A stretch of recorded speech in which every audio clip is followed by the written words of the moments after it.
Assalamualaikum warahmatullahi wabarakatuh.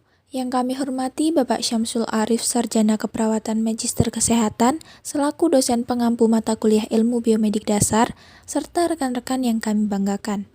Pada kesempatan kali ini, kami dari kelompok 9 Program Studi D3 Keperawatan Semarang Kampus Kendal ingin menjelaskan materi tentang struktur dan fungsi sistem traktus reproduksi pria dan wanita.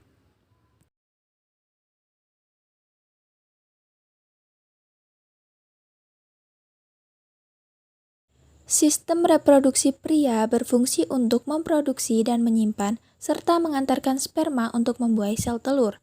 Sedangkan sistem reproduksi wanita berfungsi untuk memproduksi sel telur dan menyediakan tempat untuk janin selama kehamilan.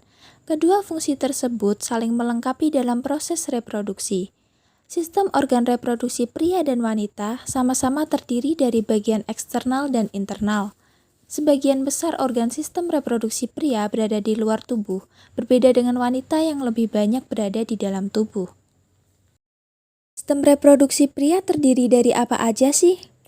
Jadi, struktur organ reproduksi eksternal pada pria meliputi yang pertama, penis. Penis adalah organ vital pria yang digunakan untuk berhubungan seksual. Saat mencapai klimaks, sperma akan keluar melalui saluran di dalam penis.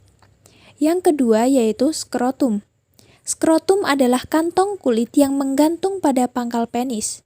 Kantong kecil dan berotot ini melindungi testis beserta syaraf dan pembuluh darah. Organ yang ketiga yaitu testis. Testis adalah organ yang paling penting dari sistem reproduksi laki-laki. Testis terletak di dalam skrotum. Testis merupakan kelenjar tempat sperma dan testosteron diproduksi.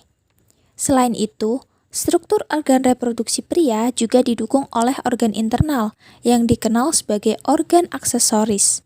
Organ-organ ini meliputi yang pertama, uretra. Uretra atau saluran kencing adalah saluran yang mengalirkan urin dari kandung kemih ke luar tubuh. Dengan kata lain, uretra diperlukan untuk membuang zat sisa dari metabolisme tubuh. Yang kedua yaitu vas deferens. Vas deferens adalah sebuah tabung yang dimiliki oleh kebanyakan vertebrata jantan yang berfungsi menyalurkan sperma dari epididymis saat ejakulasi. Vas deferens membentang dari epididymis ke uretra. Yang ketiga yaitu epididymis. Epididymis adalah saluran di dalam skrotum atau kantong pembungkus testis yang menempel pada bagian belakang testis atau buah zakar.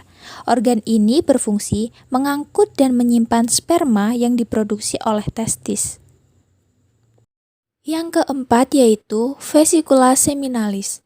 Vesicula seminalis merupakan organ yang berperan penting dalam sistem reproduksi pria. Vesicula seminalis terletak di belakang kandung kemih, tepatnya di atas kelenjar prostat dan di depan rektum. Yang kelima yaitu ductus ejaculatorius.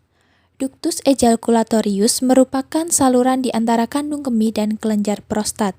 Saluran ini memiliki fungsi untuk mengeluarkan air mani berisi sperma yang telah matang menuju uretra pada saat ejakulasi.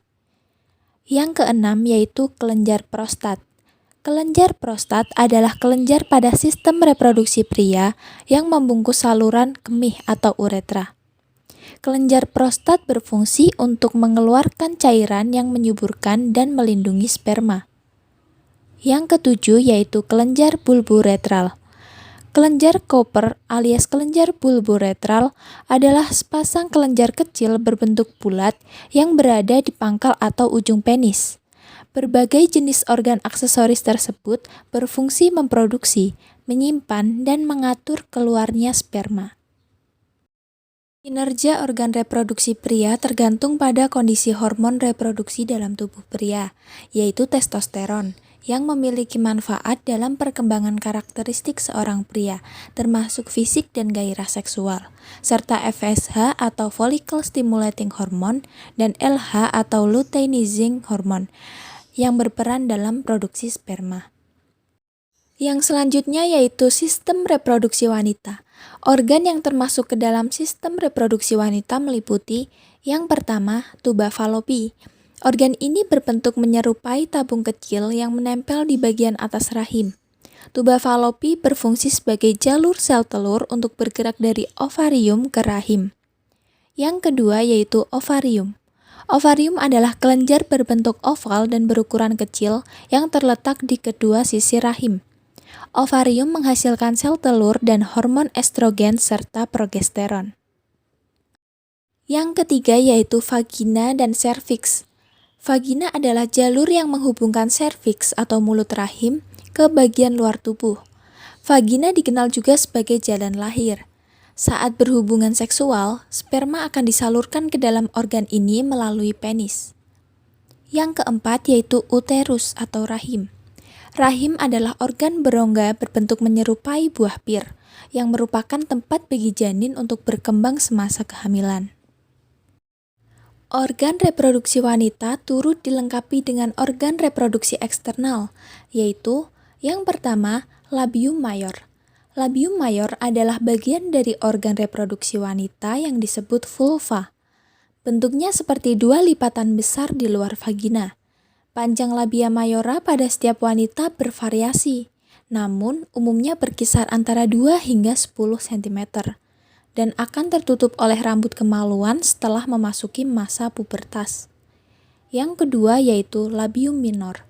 Labium minor disebut juga dengan bibir kecil pada kemaluan. Labia minora berada di sebelah labia mayora dan sebelum misfi. Hal yang membedakan antara labia minora dan mayora yaitu labia minora tidak terdapat akar rambut dan memiliki banyak pembuluh darah. Yang ketiga yaitu kelenjar Bartholin. Kelenjar Bartholin adalah kelenjar yang terletak di kedua sisi bibir vagina. Kelenjar ini berukuran kecil sehingga tidak mudah terdeteksi oleh tangan maupun mata. Kelenjar ini berfungsi mengeluarkan cairan yang berperan sebagai pelumas saat berhubungan seksual. Yang keempat yaitu klitoris. Klitoris merupakan salah satu organ ereksi. Meskipun bagian ini terdapat di dalam dan tidak terlalu kelihatan secara langsung oleh mata, organ-organ eksternal ini berfungsi untuk memicu hasrat seksual wanita, melindungi organ reproduksi internal wanita dari berbagai penyebab infeksi, dan membantu proses pembuahan sel telur oleh sel sperma. Pada reproduksi wanita yang bekerja ada 4 hormon reproduksi utama, yaitu FSH dan LH, yang membantu proses pembentukan sel telur di ovarium, serta estrogen dan progesteron, yang berperan penting untuk kehamilan. Sistem reproduksi pada manusia, baik pria maupun wanita, memiliki keunikan dan fungsinya masing-masing. Maka dari itu, kesehatan setiap organ dalam sistem reproduksi perlu dijaga dengan baik, terlebih bila merupakan sepasang suami istri yang sedang menjalani program kehamilan. Organ sistem reproduksi yang sehat bisa dicapai dengan menjalani pola hidup sehat hingga perilaku seksual yang aman, demi menunjang proses reproduksi dan kesehatan tubuh secara keseluruhan. Sekian penjelasan dari kelompok kami mengenai struktur dan fungsi sistem traktus reproduksi pada pria dan wanita. Semoga bermanfaat. Wassalamualaikum warahmatullahi wabarakatuh.